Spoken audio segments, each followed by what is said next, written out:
Hello class and welcome to the new employee orientation. My name is Luz Flores. I'm a registered nurse working at the surgical unit at University Medical Center of El Paso or UMC.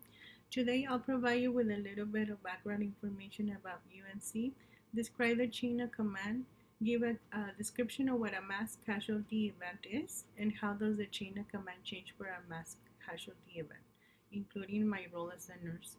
And finally, I'll describe how patient safety is maintained during mass casualty events. UMC of El Paso started as El Paso General Hospital in 1915. In 1950, El Paso General Hospital changed its name to R.E. Thomas General Hospital when the local residents voted to Texan Self and Cuyeta County Hospital. On July 13, 2009, the hospital changed its name to what is known now as University Medical Center of El Paso.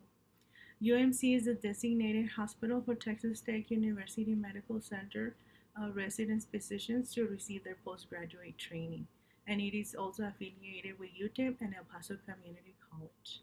UMC of El Paso is a teaching hospital and is the only county not-for-profit level 1 trauma center in a 280-mile radius.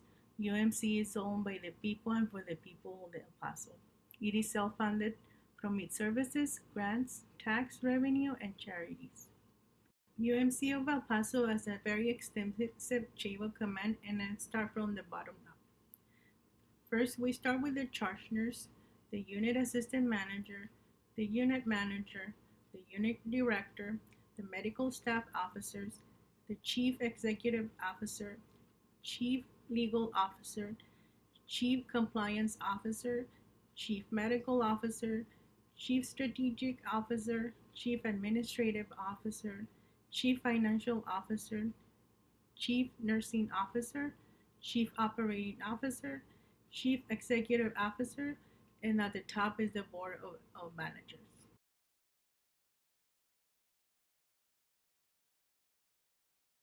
A mass casualty incident, or MCI, is an incident or event that results in multiple victims being transported, triaged, and treated at the hospital, and that will overwhelm the hospital ability and capacity of normal operations. Mass casualty may result from different events such as transportation accidents, chemical and radiation exposures, expositions, etc., etc.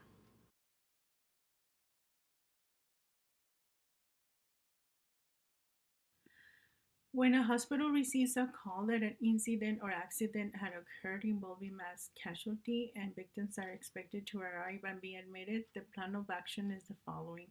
The person receiving the call obtains as much information as possible, such as the number of victims expected to be transported to the hospital, victims' medical status and mechanism of injury, and estimated arrival time. Then the person will contact the administrator on duty or AOD, and she or he will follow the following steps.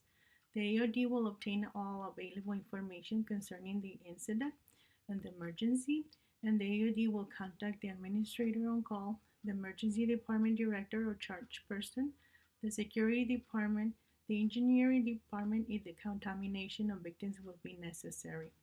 The AOD will establish a hospital command center, then the disaster hotline will be activated and appropriate message will be recorded. The director of emergency department or person in charge will assemble the emergency response triage team, and this team will report immediately to the emergency department. The designated security personnel will report to the ER and will be responsible for securing the ED area, traffic and crowd control, and facility lockdown if necessary. The incident commander, or IC, is a designated qualified person selected to organize and direct the hospital command center. The administrator on duty, or AOD, will assume the role of the incident commander until relieved by a senior administrator. A role as a nurse change in case of a casualty event. If the AOD announces the activation of the Hospital Incident Command System, or HICS, the hospital staff will remain on duty regardless of whether their shift has ended and report to the labor pool in the auditorium if it is activated by the incident commander. Employees who are not working at the time of activation may be called and put on standby in case there is a need for their service.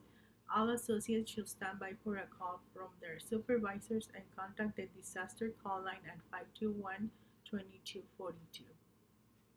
Safety of the patient maintained during mass casualty events. The safety of the patient is maintained by ensuring that the patient is triaged as quickly as possible to provide the proper intervention and treatment. Patients will also be tagged and identified appropriately. All hospital staff should be properly identified and tagged as a healthcare provider and report to the labor pool as needed.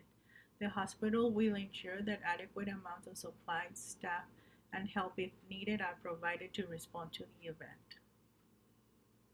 This concludes the presentation, and I hope that the class learned a little bit more about the chain of command and mass casualty events. You can find this information in the UMC intranet or the Higgs binder in the charge nurse office of your unit. Thank you.